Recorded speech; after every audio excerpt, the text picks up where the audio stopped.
Okay, everyone, we are going to get started. My name is Mary Himes. I'm the president of the society at this current time. And we have Volney Town historian Bob Coant, and he has a presentation for us on Muck farms. So please welcome Bob. Thank you. Hey, thanks for the invite. I'm in my 5th year over in town of Volney. I love the job very much. Thank you, Mary, very much for the invite. I appreciate it. And I would strongly encourage participation. First of all, we have any farmers in the audience here? Dan, don't lie to me. Don't. Used to be. Oh, okay, used to be. Well, that blows me away. The reason I'm trying to find this out is because I'm trying to find out how much I can fudge and lie about, so if I get stuck, would you help me out, please? Say yes, it'll save a lot of time.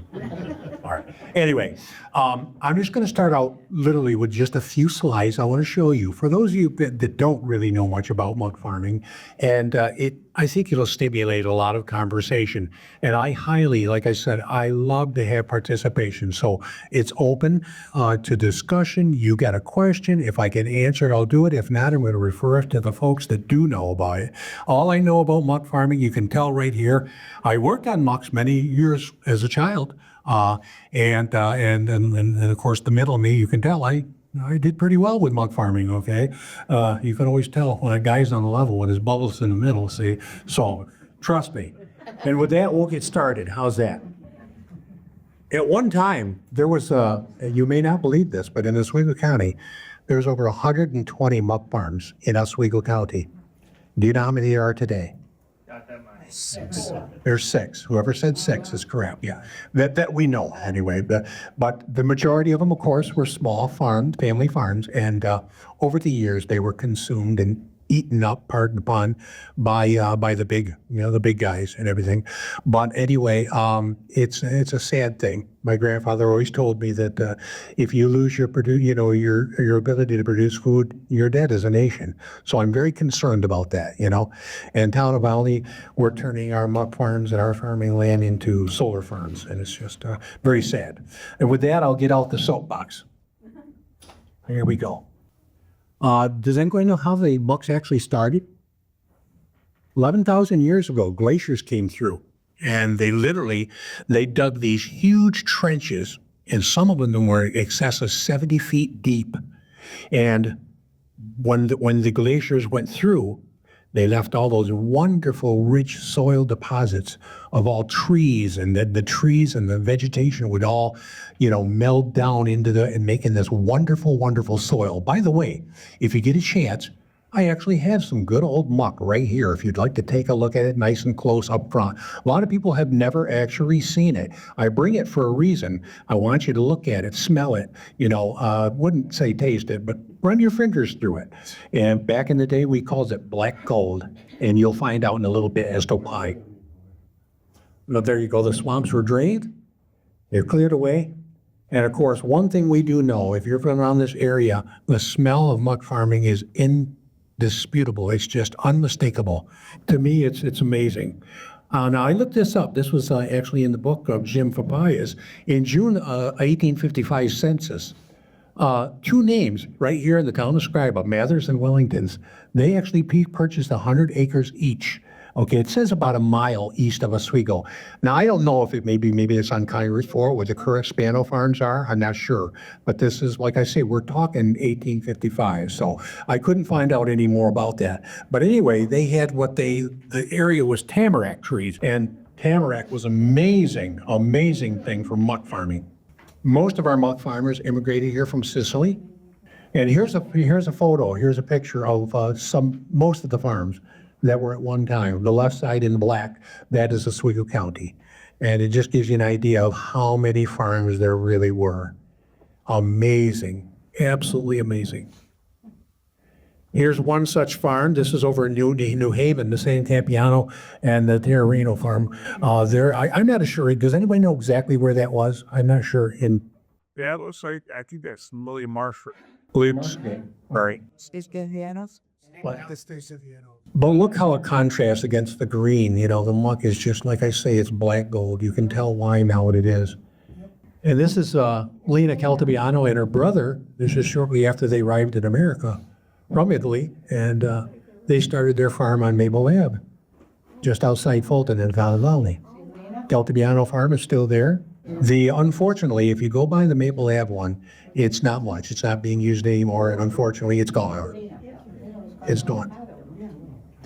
Here's the Miano farm, harvesting of the lettuce.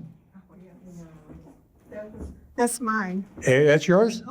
Ah, wonderful. There's like the Islanders farm. There's like the Hollander farm on the Johnson Road, Oswego. Yep. All these were, there you go, there's your bags. This is the display that won one of the awards at the Oswego County Fair that year. 50-pound bags of onions. Now, maybe somebody can help me here. I've never been able to identify all the people in this picture, but this is a picture that they had. The farmers had a meeting with Senator Douglas Parker. I know it's Dale Young is on the far left, and I don't know who the next now is.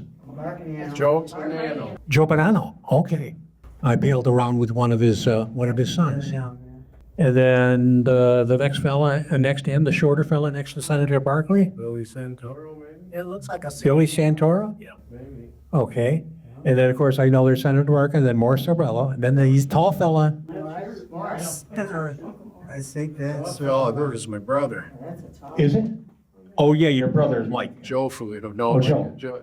No, it would be, I think it's Roberto. Yeah, it looks like him. The tall fellow with the mustache? So great, he's reaching, oh no. I think it's Luigi.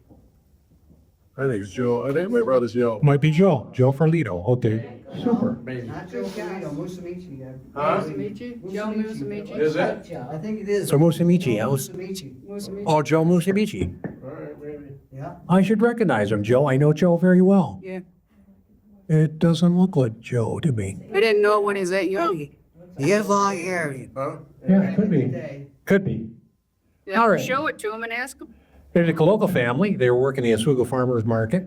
This is how they did it. Remember all the farm stands we used to have? You couldn't go a country mile without running into a farm stand. The lady looks like Joyce Polito. Yeah, okay. It does. Yeah, and that was her husband, the last one in that picture. Ah, very nice. The other picture. Very nice. That was her husband? That was her husband. Last one. Very good. And this is Jim Papaya's uncle, Joe Leota. He's working the Syracuse Regional Market. That was huge. Look at the prices. Look at that, a whole peck of tomatoes for $3, you know? Boy, don't you wish you could do that today, huh? I'll tell you something about these farmers. Very, very dedicated people. That was their stuff. And I'm telling you, that was just phenomenal. There's nothing like going out there. I mean, carrots the size of Buicks, you know what I mean? They were, I mean, God, no, I'm serious. Yeah, they're huge, you know? And well, you'll see in just a minute here, with just a few more slides. There's the Sheldon farm. This is old Howard Boney Sheldon over on 176. I just passed it on the way up here. Both sides of the road. There again, 50 pounds of onions there. Isn't that something? Oh, That's a lot. boy. And here's a, there you are. I'm sure you know some of these. Joe DeSalvo, Carmel Basta, Joe and Phil Papalato, and Sam Cucuruto. Nice story about Sam Cucuruto. Blizzard of '66. How many remember it? Ah, you're too young. You do remember it. I was young, but I remember it well, believe me. Sam Cucuruto, he had something back then that was brand new in the time. They called it a snowmobile. And Jim told me this. In fact, Ross Belfiore his family had a farm on County Route 6 as well. And during the storm, Sam would come along with his with his snow machines, and he was going to Fulton to make runs. He made countless trips to Fulton for groceries, 25 pounds of flour, whatever anybody needed. He'd turn it around and back he'd go. That's the way it was back then. We don't see that today. And here's the Jacobson farm over on County Route 6, just between County Route 45 and the Raleigh Road. This is a funny story. The boiled onion, you've heard of the New York boiled onion before, have you? What's this now on John Dunsmore? Yes, that's right. They bought that one too. Still Jacobson to me, I'm sorry, but I was, Jacobson's is spelled Brandon Warehouse. yeah, oh, did it? Yeah. Well, anyway, I was asking Ross, I said, Ross, because again, I didn't know, but I said, what makes the New York bowl, so special and everything? He said, not a damn thing. And I said, Ross, you're killing me here. What do you mean? He said, marketing, marketing. Farmers got smart too. An onion is an onion is an onion. It's what he told me. He said, but on a muck farm, an onion is an onion. In a grocery store, not so much. The shame of this, though, is right in the background. It used to be a muck farm, right? Yes, it did. Yes. Yes, it did. Well, the mucks are actually down there. You can see them down beyond humble bowls. Both sides, left and the right. Both sides of the road. Yeah, both sides of the road. That was Cucarudo's farm, though. What was this? Yes, one side was, yeah, that's right. One side is. That's where we had the processing plant when it was all, everybody was still in the bold onion. Oh, yeah. And everybody has since gotten out when Johnny bought the whole package. Well, the story they say it's a hybrid onion. They crossbred it. There's an egg process. Well, it is. But it's an onion. It's an onion. But even so, I want to tell you something. You had them. I don't care what you say. Central New York mutt stuff will trump anything as far as you buy anything you can buy in the store. I'm just it's the way it is. I'm partial. Yes, I am. I'm sorry, but folks, you're hitting my heart now. You know that's the way it is, and I'm so sorry we're losing that. And here's Boney, Sheldon again. Iceberg lettuce. Not a very good picture. I'm sorry about that. Now here is an example of what they did. Irrigation ditches. This was done by dynamite. Dynamite. They used dynamite back then, didn't they? They did. Indeed, they did. And there he is again. Look at this. Look at that. Who's that? I think that might be Phil Sheldon. I'm not sure. Yeah. We just lost him just recently, just a few months ago, yeah. And there we go. There's some onions growing on the Sheldon farm there on the right-hand side, and then San Compruda's iceberg lettuce. Look at those. Those rows are just as straight as could be. And they would work those. Normally what they did is they would start, most of the farmers, when they started, they'd clear an acre or so, they'd farm it, and then the next year they'd try to double their size within, they always tried to double their acreages every decade or so, to keep the thing going. Hard work. I'm not telling you here. This is kind of neat. This touches my heart. The old working farm permit. Remember the 1825? You got that white paper? When you turned 12 to 14 years old, you get your working papers. Notice the moms. It's not a very good picture, I understand that, but see the moms down the lower left corner? They used to have to come with their kids and be with their kids while they were working. And then they got to be about 14, then you didn't have to do that anymore. But yeah, I had those, and there they are up there on the tracker working the farm.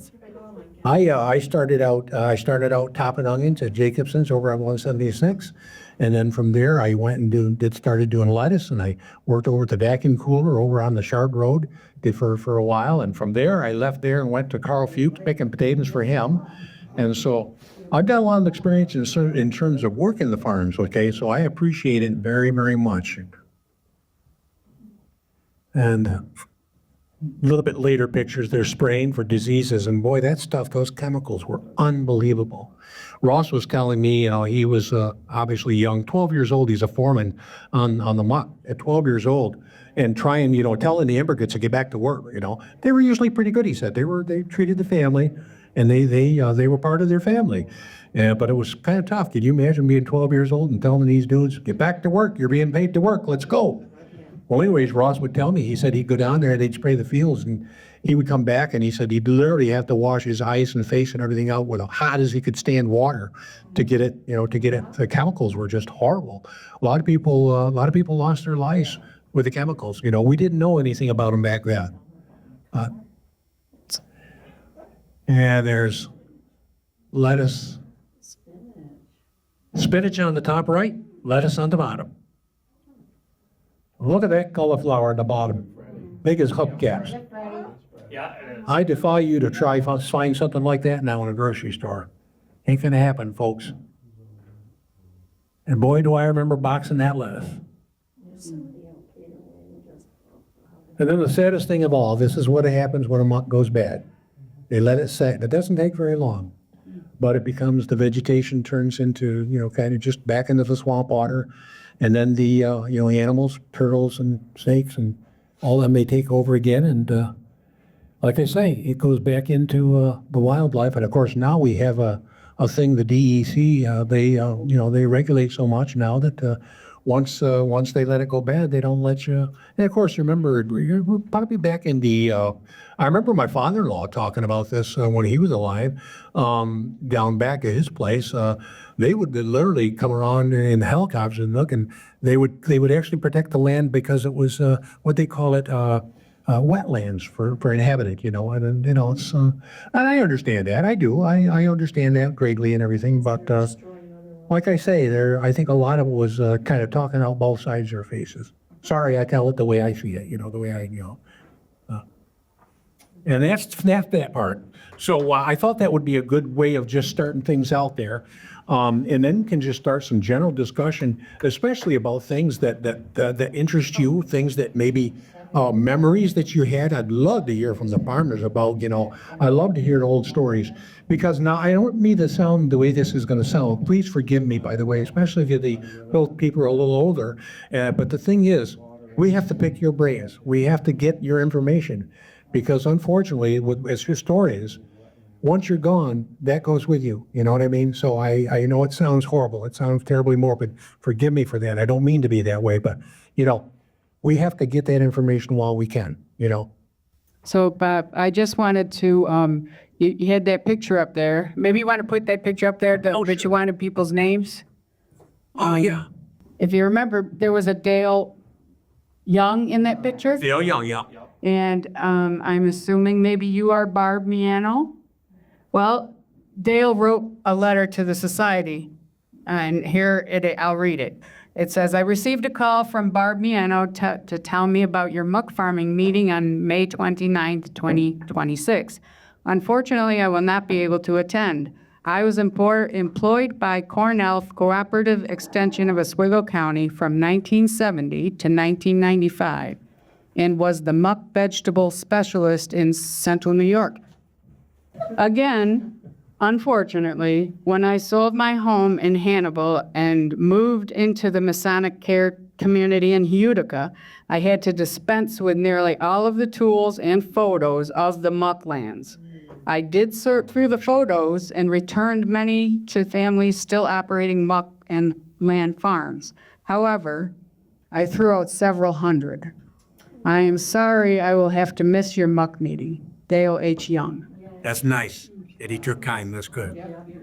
Yeah, I understand. He was literally. It's also nice, Barb, that No, he lives in the community in my township, and he was the extension agent and worked strictly with Muck Farmer. Yes.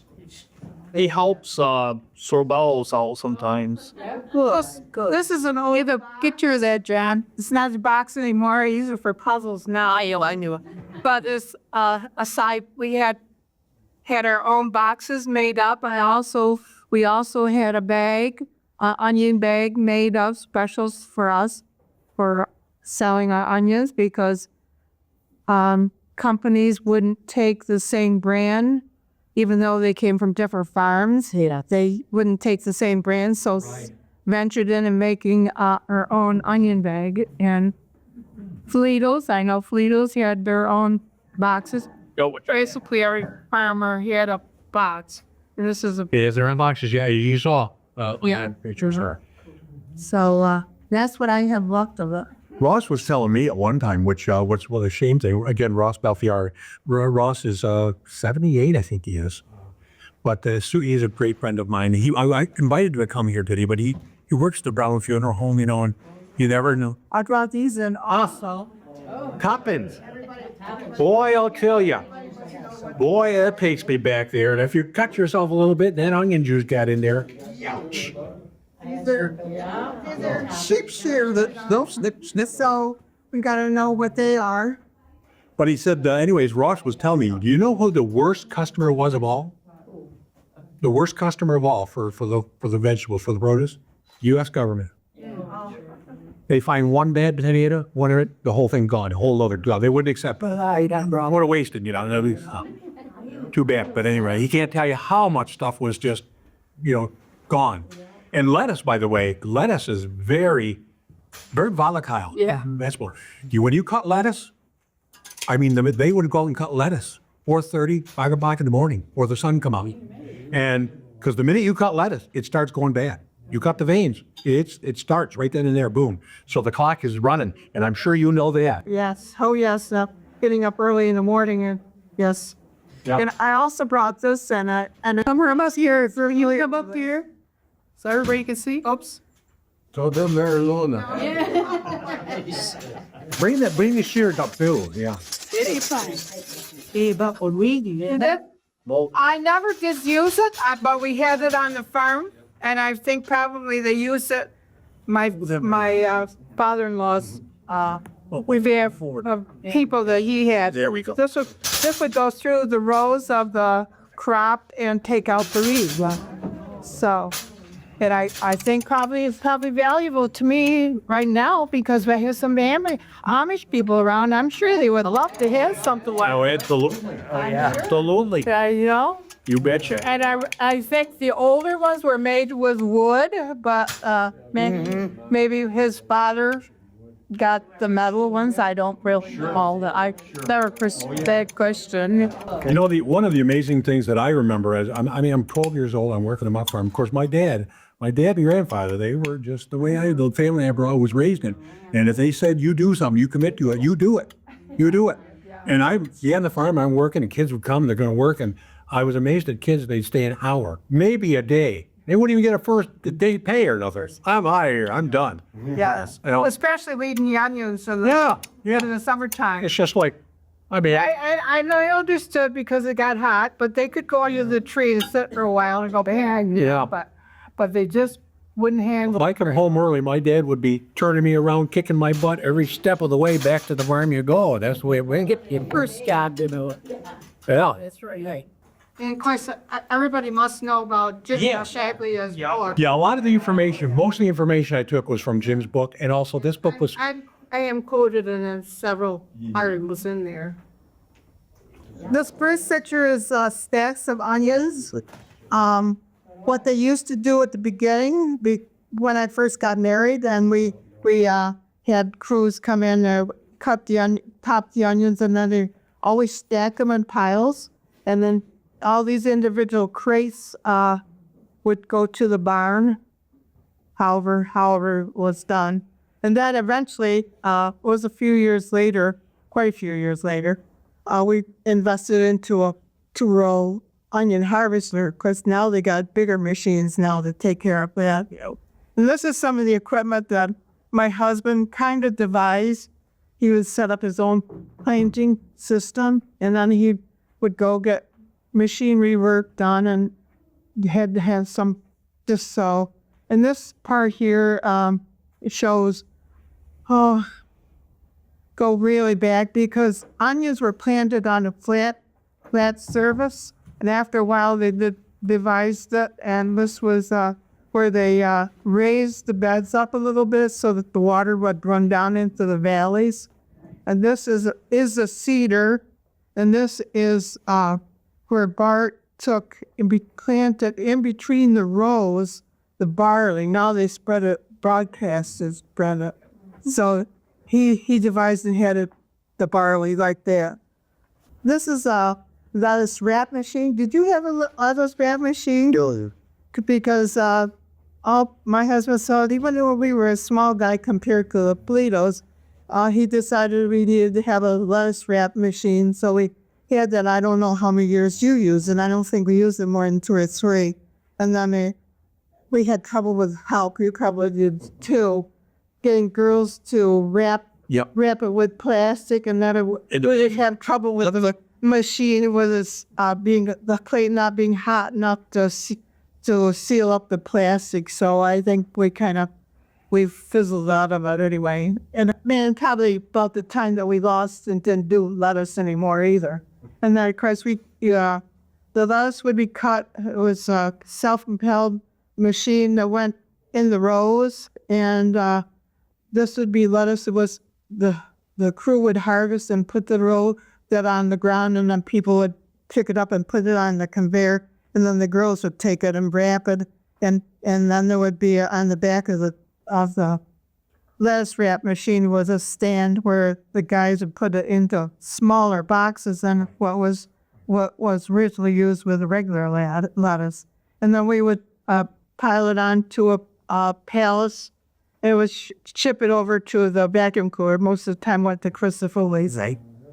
And then, of course, we had problems with the weather was a big issue with us dairy farmers, because I was a dairy farmer too. We're not.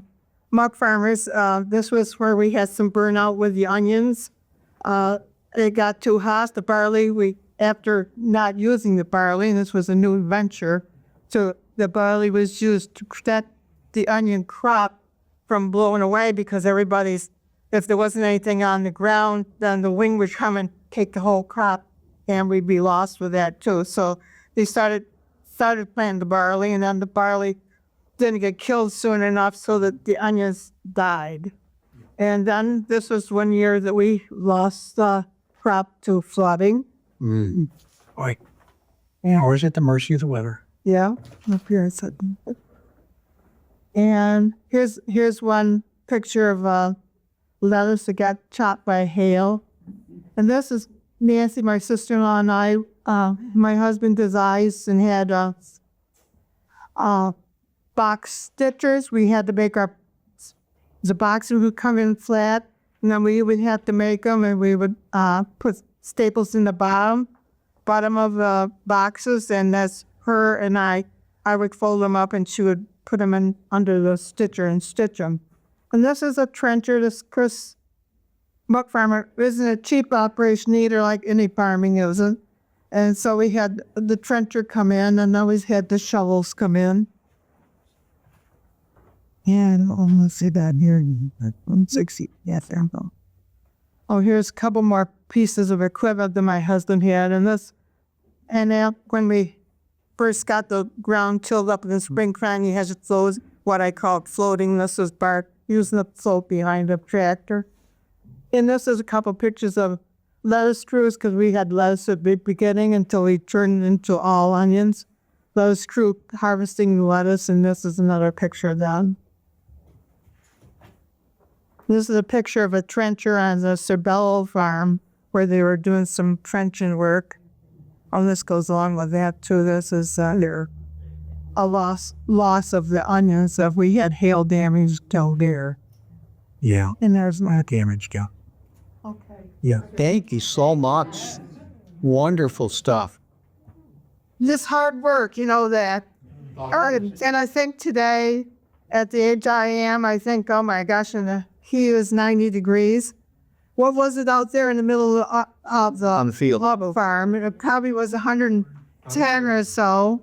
And Nancy and I were out there making boxes, and it would take that wagon, and we went around to other farms that were close by. The guy that would buy the lettuce, he said, oh, so-and-so needs 100 boxes made, so we'd take the tractor and go over there and make boxes for other people. I think we came to Oswego once or twice. Oh, yeah, absolutely. So, yeah, my. You know, you mentioned the floating business there in Muckswood. It's literally, if you stood on the muck, sometimes you could literally see the land. Couldn't you? Oh, yeah. It would actually, floating on top. Oh, yeah, you could actually feel it and see it, But muck farming was, as Dee said, very hard work. It was quite a process. You didn't just plant seeds and go pick it up. It was at least a 4-step process, right? You'd obviously have to plow the land up, then you'd disc it, and then you'd float it. With a big board, you'd screed the water off it, and then of course, when it came up, and then you'd harvest it. And number 4. But actually, there's one step in the beginning. A lot of the farmers, they'd save money rather than buy seed. They would actually germinate their own seed. Have you ever done that before? No. Ross was showing me something. It was just fantastic. You could actually take tissue paper and germinate seeds in tissue paper, and they come up. The tiniest little things. Then you put them in the little egg carton shells, things there. When they get big enough, and then you plant them. So if you add that on, it's literally a year round. You'd start that in January and February. And then, of course, We should go on more about beyond that is that now, as far as I know, all this onion seed is pelleted. It's all sealed up in a little pellet, and we had the seeders had a belt on them, so they had holes in the belt and would drop it in a space them apart so that they wouldn't be all stuck together in one clump and say nothing and so forth. So They absolutely. Of course, you had your cover crops in the wintertime, you know, to protect everything. And I know one thing when if you're like a snowmobiler, you go out there and it's a horrible thing because unfortunately the wise kids, you know, on the snowmobiles and the four-wheel ATFs and things like that, they don't understand the farmers. The fact they said, please stay on the trail. And you can wonder why these trails get shut down. Well, those are cover crops. They have no idea what they're doing, you know, what they're doing to the farmer.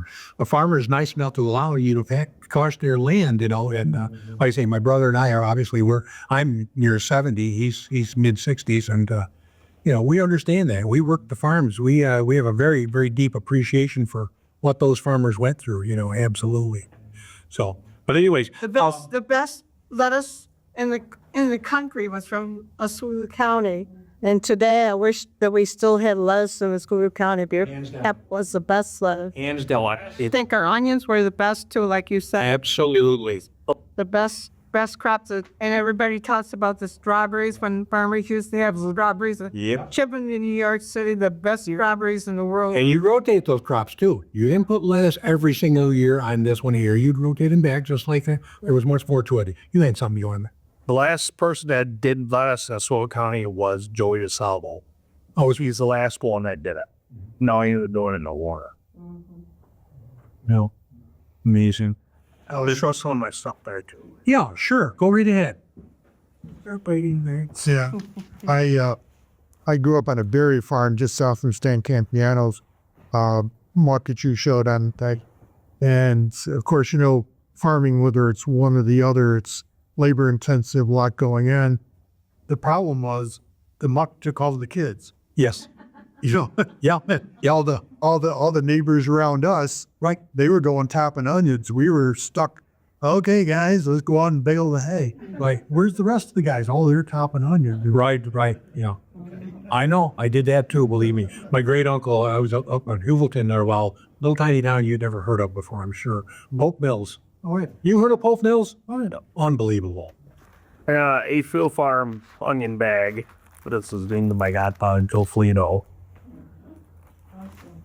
Which I used to work for Flino Farms along with my father, who is now retired. That's why Flino Farms isn't in business anymore. My father, he wanted to retire, so no one hang over my father's spot. So this is a lot of spots I had. I have hang up in my man cave.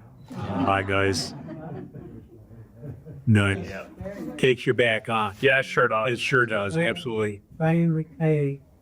You know, I was a typical kid, you know, even though I was out there to work and everything like that, I complained and everything. But you know what? Now, at my age now, I appreciate it more than you can imagine. I mean, I really do. I look back then, first of all, the farming, it gave me the sense of what work was really all about. It told me the value of a dollar. I'll tell you what, I worked hard. You know, like I said, when I worked for Carl Fuchs, for example, I get 9 cents a bushel for potatoes. And I want to tell you something. That was good money at the end of the week. Oh, yeah. You know, I think myself, in fact, that's why I got a bad back. I developed my own system that I picked 265 bushels of potatoes on Saturday. Not a lot of potatoes, boy. 265 bushels by myself. So, but yeah. I used to stick the crate between, well, the girls usually, what they do is they kneel down, you know, and they work both sides of the road with. Well, I went down one row and then up the other, and I literally put it between my legs. I just like a dog, you know, drag it forward, drag it forward, drag it forward, drag it forward. And even at that age, 14, 15 years old, you know. In fact, I remember when I got done, Carl, I got an opportunity to work at the grocery store, and that was a big deal, you know, because I get out of the mud and everything like that. Well, he begged me to stay. I'll put you on the tractor. You're a good worker. I don't want to lose you, you know. I said, well, anyway, but it really did. It really taught me responsibility and appreciated what the farmers did for us. So, well, the farmers that did that, I personally thank you so much, all of you, each and every one of you, what you did. And as I say, with the chemicals and everything, some of them literally sacrificed their lives. Not knowing it, but, you know, one of the saddest days of my life was, of course, on the fire department, you know, with Volney, a life member over there.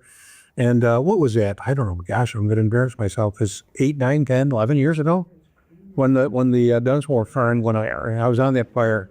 And I'm telling you, that was horrible. We couldn't see, the fire broke out at, I believe it was like 6 o'clock in the evening, 6:30, something like that. I remember it was a Tuesday because it was bingo going on. We all bailed and out we went. And it must have been 2 o'clock in the morning. We finally gained access to the farm, to the barn. And I couldn't move. Like I was like, I couldn't understand what was going on. Well, I'm knee deep in sauteed onions, really. I mean, I'm literally, and boy, what a sad day that was. All that produce going up. Well, anyway, anybody have any, they'd like to discuss anything further? Onions were graded. Did you know that? They were graded by size and whatnot. They had 3 different sizes. I'm going from my notes here. Onions had 3 grades: jumbo, regular, and pickler, they called them. Pickler onions. I didn't know that. By the way, just so you'll know, a lot of times I'll pick subjects because I don't know much about them. I do it. It's kind of it's not fair, but it's for my own self. I like to learn things. So therefore it's like, that'd be a great one. And I remember when I did the Battle of Battle Island, it's like, I wonder if there really was a Battle of Battle Island. Well, I just started to research it, and it became a presentation. But this is what, it interests me. So even though I worked the farms, now until you lived the farms, you really didn't. Automatic planters were put into service many times. The planter would drop an extra 3 or 4 seeds into each hole, and it crowded several of the plants together. And then these extra plants had to be torn out to make the ground space for the plant to grow properly. And this was known as blocking the lettuce. You remember that term? I've heard of it, but I didn't know what it meant until I researched it. Okay. And here's a quote. This is great. It kind of says what I was saying all along. Ross was telling me when I met with him, he and Jim Fafaya, to put this stuff together. Ross's father always used to tell him, "You don't want to work, you don't eat." He said this attitude was what instilled in the working habits that carried him throughout his life. He started working on his family farm at the age of 7 years old, was a foreman at 12. Didn't he work at Bolsey's too? He did. Well, he did. He's in security, right? I'm not sure what he did, but I know he worked there. He worked at Bosse's for a bit. He was his cosmetology. Yeah, he's a cosmetologist. He's a hairdresser, and phenomenal hairdresser. But anyway, yeah, you better remember. Yeah. What's his last name? Belfiore. They had a farm right down here. Where Jacobs is on Route 6. And the picture we showed you, the bowl. 176. His farm, 176 and... No, they were on 6. They 176 and 6. Oh, yes. The Belfiore farms were basically back by the Raleigh Road, back in the area. Okay. Green Acres Trailer Park, that was all their farm back there. One side, and then Papalardo's was on the other side of him, behind him. But these farms ran together. These farmers knew each other. They were, they were family to family, and they'd chip in and help each other. And like I say, that's when life was really, that's when it was life, Now most people, they don't even know their neighbors, and they don't, that's just, it's sad, huh? But what a light it was. Yes, ma'am. I just got a cute story about Sam Cucaruda. Yeah. My mother was a tax collector in the town of Volney for 30 years. And Sammy Cucaruda was single. My mom was single. My dad died right after I was born. And they always tee-heed and had a good time. My mother wasn't a drinker. But they were friends. Mm-hmm. Sammy Cucaruda went to church, and everybody would say, "Oh, Sammy's been into the garlic because he smelled so bad." Yeah. My mother said, "I might date him except for his smell." And I said, "Well, I like Sammy Cucaruda." She said, "That's because you eat garlic." And it's a funny story. It's funny. He's a great man. Got real sick. It's cancer in his belly. And he comes over to the Jacobson Farms and he says, "I'd like to go pull some fresh garlic right from the field, Jerry. Where's the biggest and the best one starting to fall?" And Jerry and him went out and he picked garlic. Well, he went home. They thought he might need chemo. He told the doctor he'd be back in 6 weeks. He ate garlic raw every day, about 4 cloves of it every day. Oh, nobody could go near him. Church asked him to stay home. My mother said, she was gone by then, but I can remember thinking, oh my God, but Sammy pulling my farm on McDougal Road. He knew I tolerate it. Yeah. I said, Sammy, what the hell? He said, I'm not having a minute of chemo. I'm using garlic. I said, It worked. "Woo!" And when he went back, his cancer was gone. Now, that's a true story, ain't you, Nance? Now, perhaps it came back, it probably did. But right then, when they were going to order chemo, he didn't need it. My grandmother, what I was about to tell you, I come from an Irish Catholic family. My grandmother's name, Mahany's. My grandfather's Merton James Patrick Mahany, little Irish, okay? You could tell when Grandma was cooking hamburgers because you could smell it a mile down the road. She'd take a whole clove of garlic and Yep. stick it right in the side of a hamburger, you know? And every single hamburger had, they were more like massive meatballs. She never patted them down. Garlic right in there. She never patted them down. She, like I say, they looked like meatballs. She, like I say, I could still see her sticking that garlic in there. And she said, "You aren't sick, are you?" Hardest working person, not woman, person I ever knew in my life. Well, I was raised by my grandmother. I was one of those. I was born out of wedlock. It's one of those things, you know. It just happens. And back then, it was in the 50s. You didn't do that. That was. Well, I was raised by my grandmother. My mom and I lived with my grandmother. And anyways, Mahany, I'll tell you, she had good, unbelievable story. She was 4 foot nothing, 100 and nothing pounds, feisty. Oh my God, you know. I'm telling you the truth. I swear to God. Now, my grandfather, her husband, she married my grandfather, which actually it was her second husband, because my grandfather, Rodin, I never knew him. Again, another Irishman. He died when my mom was only 7 years old. Winter 47, massive heart attack, fell in the driveway. Didn't die of the high driveway, though. He was in Markville on Sterling Crockett's Road, was walking to the market to get some supplies, and about a mile up the road, they found him in the little road. But anyways, like I say, Mahany chased my grandmother there for years, you know, the widow Mahany. And anyways, he was a drinker. He was an alcoholic, and that's what broke up the marriage. They ended up remarrying back in 1974, which, by the way, my grandfather became Alcoholics Anonymous. I swear to help you, so help me God, my God is my witness. I remember this. I saw him literally pulling drunks out of a ditch. I mean, I'm 8 years old. He's the only guy in a Cuba County that literally, he traded water. He's in the water business, water and Christmas trees. He traded water to the Cato Hotel, fill up their cistern of water, then he'd go up and drink the bill off. Whatever they owed him, you know, he'd just sit there till it was gone. That's the way it was. Like I said, Barter. he swapped water for liquor, you know. But anyways, he was amazing. One night, he come home, my grandmother, hardest working person. Like I say, she's the postmistress in Markville for 37 years. And she said she worked the post office by day. She'd come home, walk home, three and a half miles, and pick up Danny and I. Danny was my uncle. We were only less than 4 years apart. We grew up more like brothers. And she'd fix us supper, and then she'd walk the other way down to 66 Onion Mill Road and work the cannon factory till the night shift. That's what I say. And she did that every single day, you know.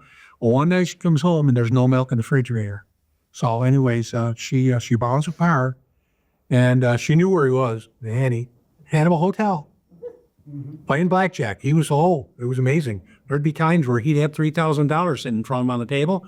Or other nights he'd have the mortgage of the house sitting on it. Oh, I swear to you, this is the God's honest truth. I'm not lying. I swear to you.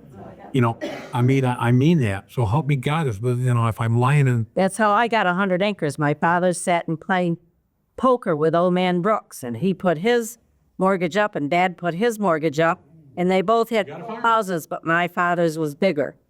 So I inherited 100 acres when I turned 18, right next to McDougal Road Farm, and I had to pay the taxes. I can remember my mother said, when your father died, he said, now give that land to Peggy, Mary, and make her pay the taxes from the day she turned 18. I don't care what she's doing. She's going to pay taxes. My mother brought me a bill for like $47.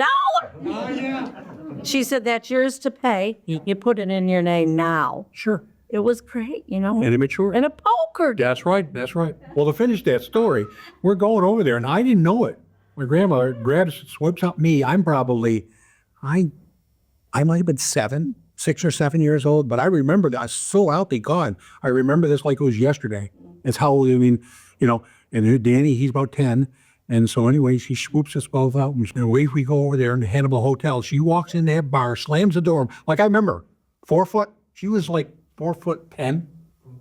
And where's my handy? And of course, they saw my handy coming through the door. It was like, he just pointed to the back room. In she went. Well, we didn't know this.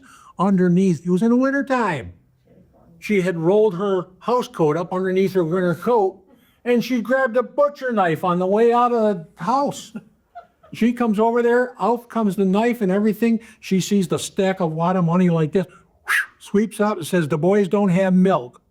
Whoa, turns around, back in the car we went, back home. I swear to God, that's true. I swear to God, that's true. That's the way that woman was. And then, like I say, she was right. He worshipped the ground that woman walked on, and I'll tell you. The Sterling Candy Factory used to be onion grading farm. Yep. Yep. And that was Sapalas. Yeah. That was Bland's on a drawer, and now Slow Farms always about. Well, wasn't it a great time to live in? Wasn't it a great time? It really was. And I miss those stands so much, Joe Vant, he got a market stand over there from across from the ice cream place there. He's over there now. And of course, I know Joanne, or the oldest of the 8 Vant family, Joe and Clara Vant family, their farm in Volney Center. Well, that's Joanne's, and she helps me with all. She's a darling. She's 80 years old. She looks like she's about 49, and she's just a sweetheart.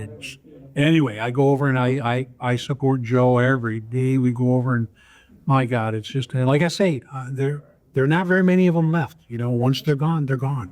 So sad. So sad. Yeah. But I appreciate so much everybody coming here. And thank you once again for the invite here. I'm not the expert on muff farming, but I sure do appreciate it.